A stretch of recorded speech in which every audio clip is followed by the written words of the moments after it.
if you've watched any of my videos in the past, normally I don't have a script, but this time I'm getting fancy.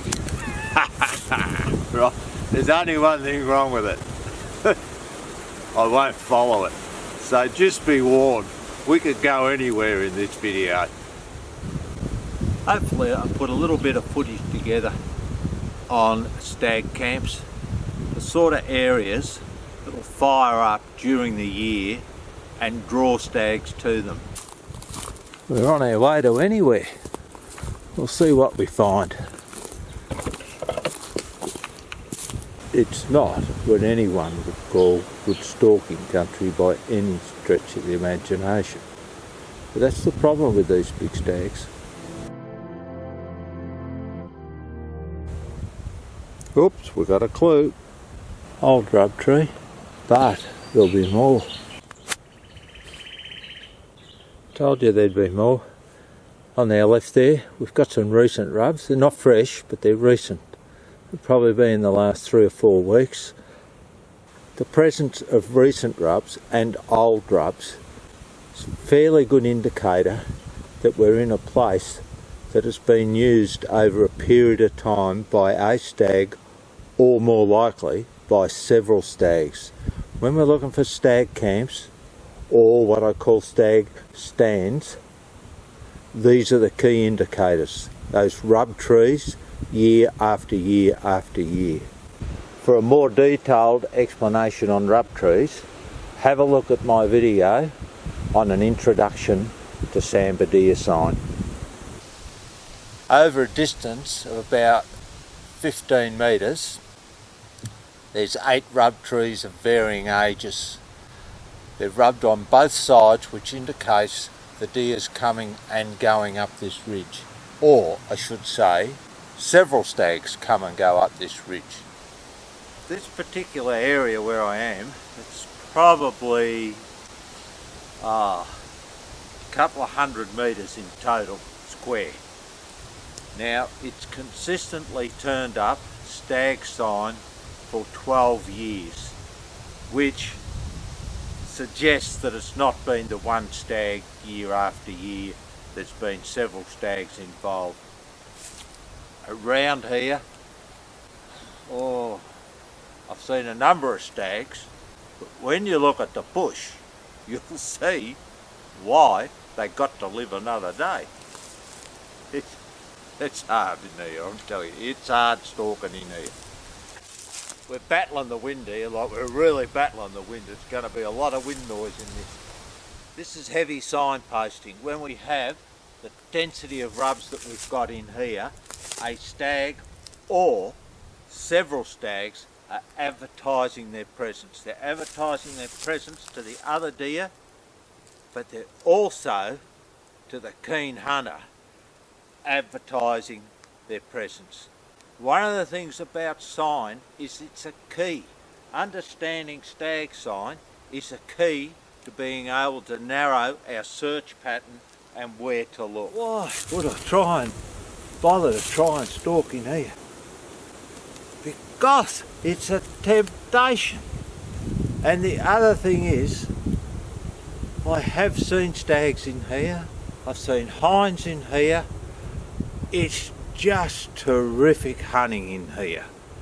It's extremely hard and very difficult.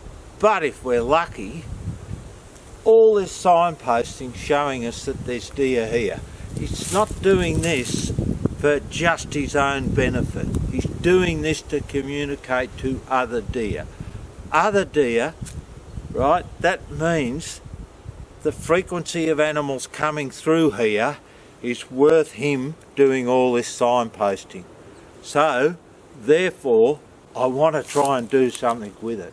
Now, the country around here, we're on a dry barren ridge, but we've got a big feed gully over here, we've got rutting scrapes, we've got a wallow down the hill.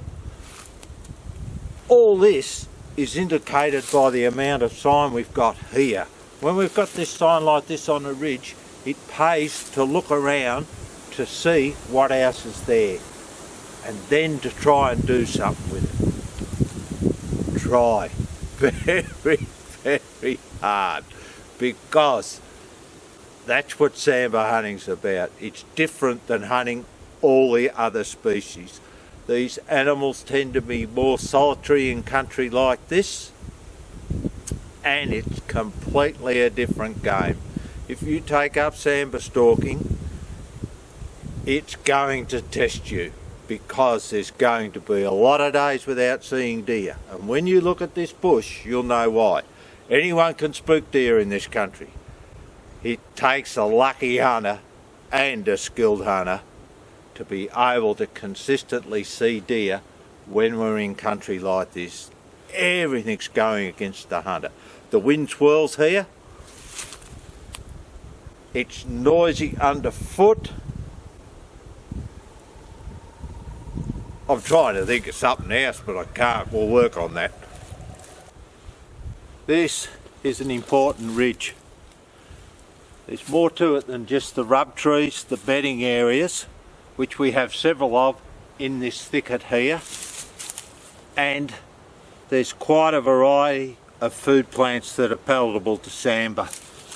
But there's another thing, and it's about knowing your country here. What we're on is a ridge that goes right to the river. A lot of the ridges around here actually bluff out with rather large escarpments on the end, which stops you walking to the river. That's why this ridge is fairly important. It's a travel route for the deer. Because it's a travel route for the deer, it's an ideal place for stags to set up, to advertise their presence and communicate with the other deer. We're on a fairly level area here, a bench. Now there's two of these on this ridge. There's two benches. Each of the benches has a concentration of stag sign. So they're ideal bedding areas. The lower bench actually is a lot thicker and more sheltered than this one. When I first started sambar stalking with my big brother, 54 years ago actually, we'd have walked past things like this. We would have recognised the recent and the fresh rub trees from photographs we'd seen in books, but we would have walked past all this really old sign and failed to understand the significance of it, and how when we see this old sign, we see fresh sign and we see recent sign, how that indicates that we are in an important area for sambar deer, because they've used it year after year. The amount of old rubs through here is absolutely incredible. But I have to somehow I've got to be able to capitalise on it. Sign, when we look at sign, it's one thing to see sign, but we've got to work out ways of how to apply what we see to our advantage. And the advantage to me here is I know it's an area that's heavily frequented by I'll get that word right in a minute, by stags, right?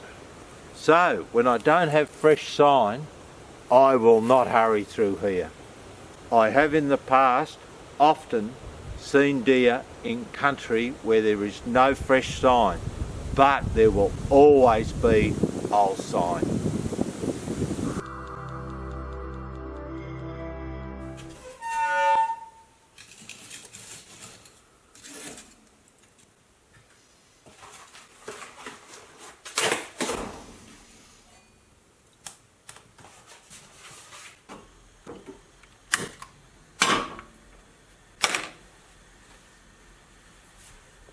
That's about as artistic as this is gonna get. We're really here to look at things about deer, aren't we? A hunting we will go, a hunting we will go. Hi ho the merry o, the hunting we will go.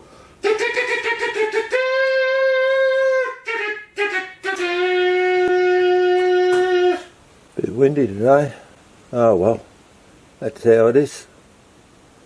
We'll just have to see what we can do with it. Well, the problem I got here is it's a steep hill. where I want to go is up there. And the reason I'm going up there is because I've seen good stag sign up there before. Well, come on, we're going for a walk. Every time I climb this hill, I think, I won't do it again. Yeah, but I keep getting drawn back. I know I'm drawn back. I know I should be up here. If he's not here today, he'll be here another day. I want to get to the top and then go into low gear.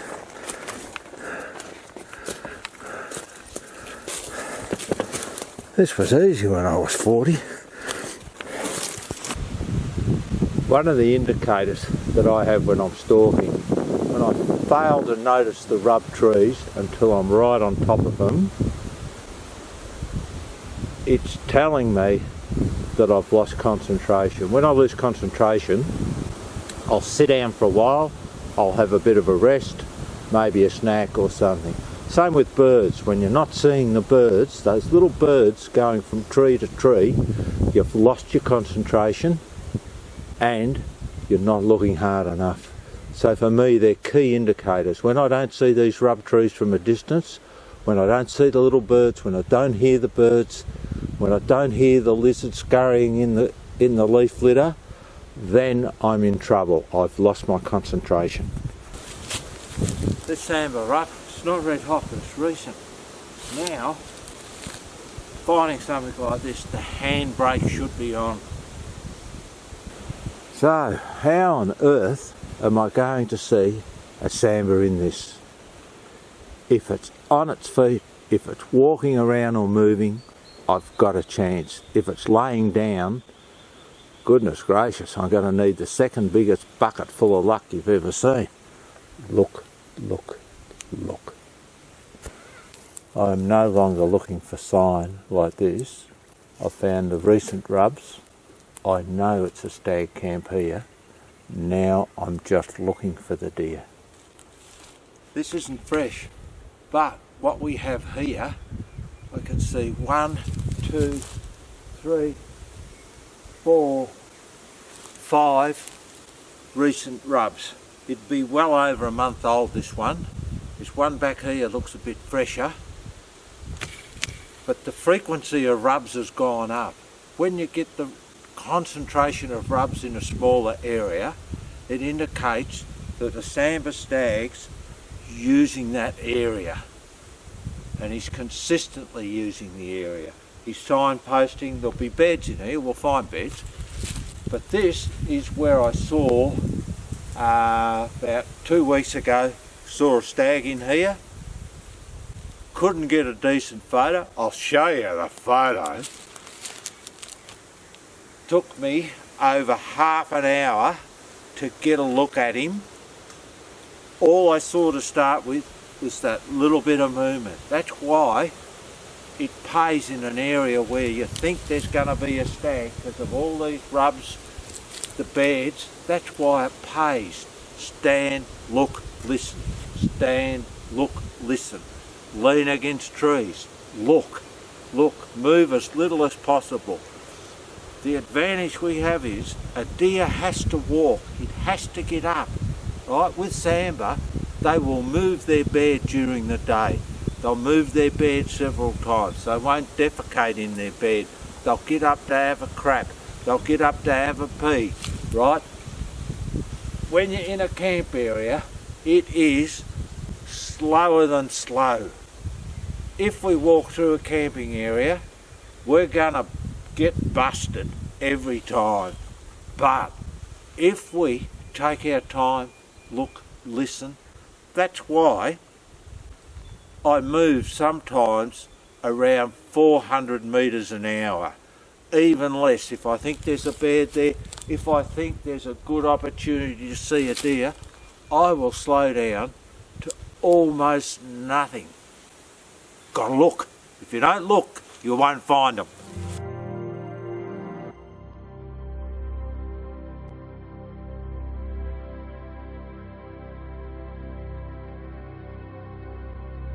He hasn't just been rubbing trees as he's walked past, he's been thrashing shrubs and small bushes.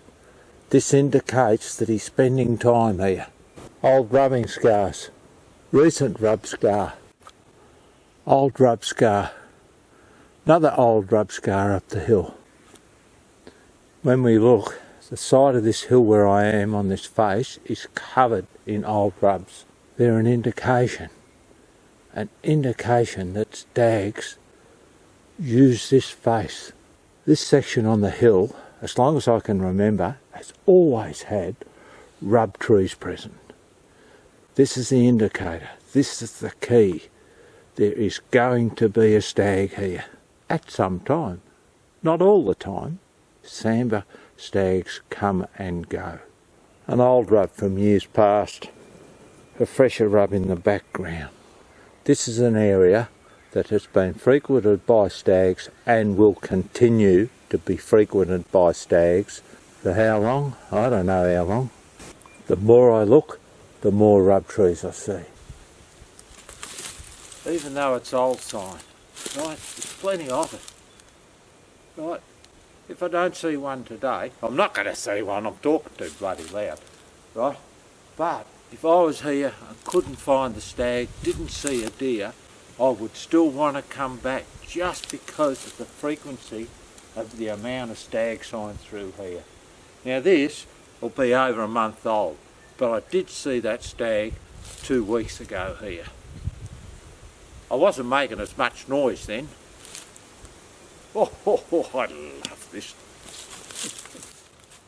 Now it's not always the biggest stag or the stag in control when it comes to Sambar that's doing the predominant's a better word than It's not always the biggest stag or the one in command that's doing all the rubbing. It's quite often the subordinate stags that are coming in and rubbing. We'll have a look at, I'll show you on a couple of cast antlers, you'll see the difference. That's a plan. As I mentioned, it's not always the big stag in these stag camps or what I call stag stands that are doing all the rubbing. It's quite often the subordinate stags, and I'll show you a couple of examples here.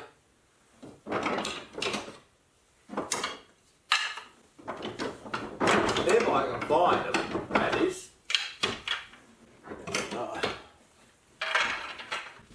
Don't pay any attention to this. This is just wet weather emergency supplies. This is a small antler off a young stag.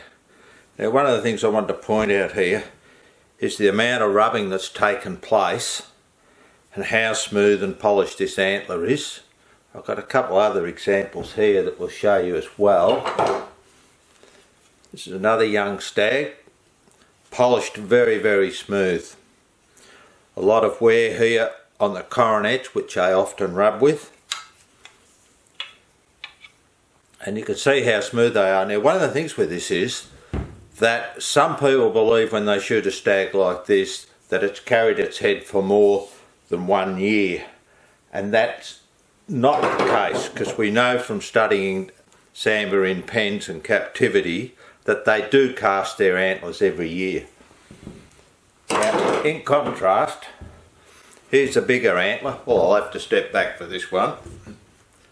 Now this is off about 25, 24 inch antler, and by contrast you'll notice, even though it's done a fair bit of rubbing on the tips and that, it hasn't really worn it smooth on the main beam here from the rubbing. So as I said, quite often a lot of the rubbing sign we look at is not from that big mature stag. It's quite often from the subordinate stags. Just because we've looked at 2 stag camps or stag stands that are frequented by stags doesn't mean that that's a hard and fast rule. Those 2 areas that we've looked at so far, both on dry hard slopes and in thick cover. But that doesn't mean that's always the case. It will vary relative to the location we're in and relative to the habitat type we're in. Hunters that I know that are very successful on sambar stags, they don't miss things like this. I'm 40 metres from a road, I'm in very heavily hunted country, and yet we have a stag signposting. Some hunters, their focus is on stags. That's why they're successful at shooting stags, because they're not just hunting deer, they're hunting sambar stags, and they are totally focused on it. And the driving force is, I am going to find you, I am going to see you. Even when we're in the thick bedding areas and the thick stands that I've shown you in this video, the focus is, I'm going to find you, I am going to find you, I am going to see you. It's being driven. It's like football. If you wait for the ball to come to you, it's not going to come to you very often. You want that ball, you've got to go and get it. It's the same with hunting these sambar stags. If I want to get a look at him, if I want to photograph him, if I want to shoot him, I've got to be driven. My mindset is, I am going to find you, you are here. How am I going to find you? Where am I going to look? But I'm going to do it. I'm going to be driven. This has got the better of me. I'm going to lock the car and we'll go for a walk. We're going to run our light quick, but we'll go for a walk and see what we find. I know what we're going to find. I'm certain we're going to find more of this signposting down the hill. This is the fourth rub within 50 metres. When the stag's made this, he's been really worked up. You can see where he's hammered the antler tines right into the bark. I'm about 100-120 metres in from a track in heavily hunted country. I have probably seen, well, I would have said 20, but I can see another 2 rub trees. This is a stag area, without question. I don't know why I'm talking to you, and I don't know why I'm doing this. We're right in the witching hour. We haven't got a lot of daylight left. Odds are sambar are up on their feet and they're moving. I should have the big lens on, or I should have a rifle, and I should be moving at the slowest pace. In this thick country, deer are walking around as well as hunters are walking around. If you're standing still, if you're moving slowly, there's an opportunity to actually see that deer walking, and if you're lucky, that deer will walk towards you or past you.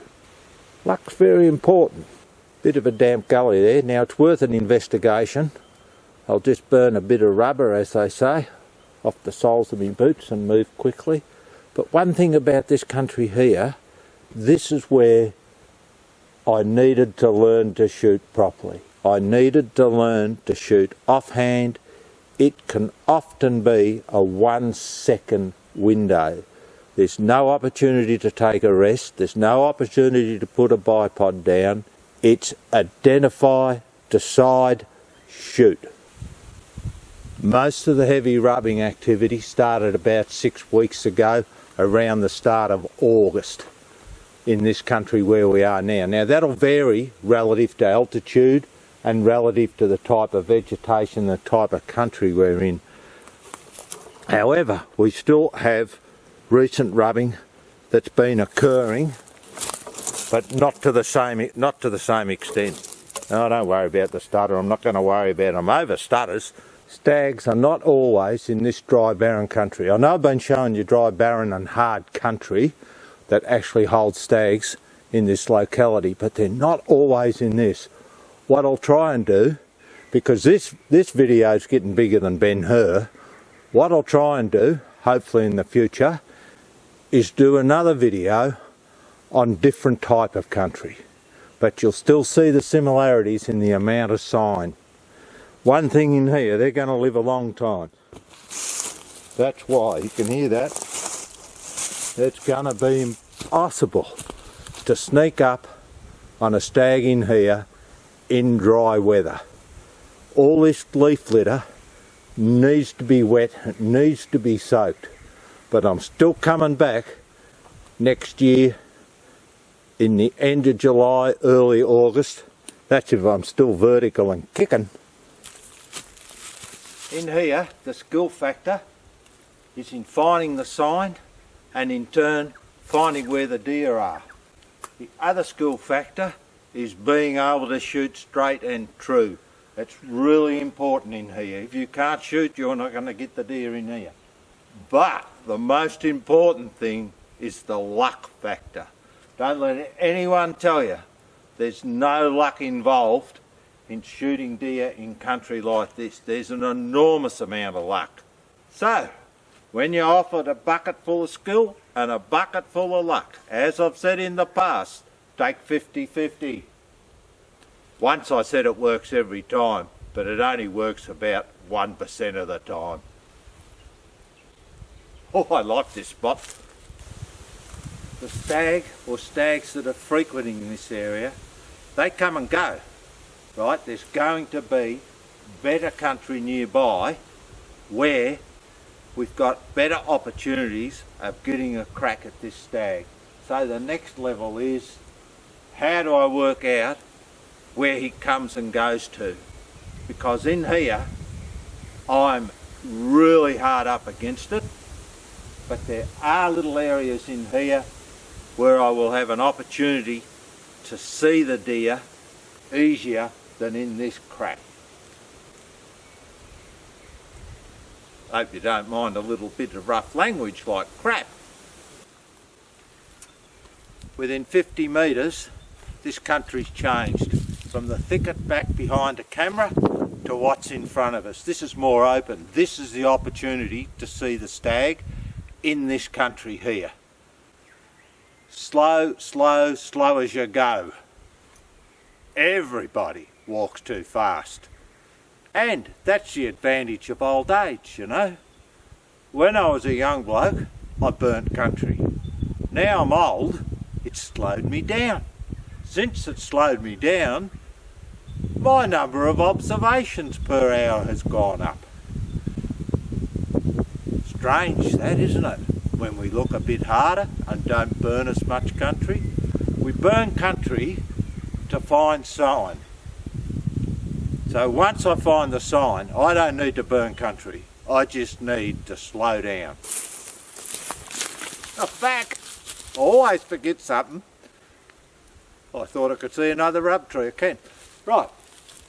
Now, what I forgot is that when I come back here, in my head, there's plenty of room in here too, by the way, I'll have a plan. The plan will be, how will I approach this? When I find country like this, when I find a good stag area, I come up with a plan, right? That plan has to take into account wind direction, of course, and a few other factors like the weather, when I spoke earlier about how noisy it is in here.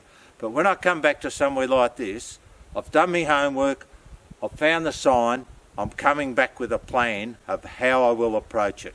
I know it's thick, dry and useless down there to try and see a deer, but I know over here it's more open. I know the fringe up here where it borders pasture.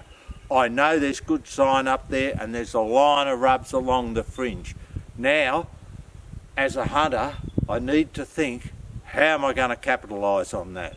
This is a thinking game. No matter what anyone says, this is a thinking game. It's either walk around, be blind, lucky, or look at the evidence, look at the sign, and put it together. The successful hunters I know, they put it together. They don't just wander through the bush hoping to get lucky. With Sambar, it's not going to work. It might work once or twice in your lifetime, but believe me, it's not going to consistently work to walk around and just get lucky. There's a saying, sign only tells us where they've been, and that's true. I'm a month, 6 weeks behind it. So what am I going to do here? I'm going to wait until next year. Might even come back before then and have a look.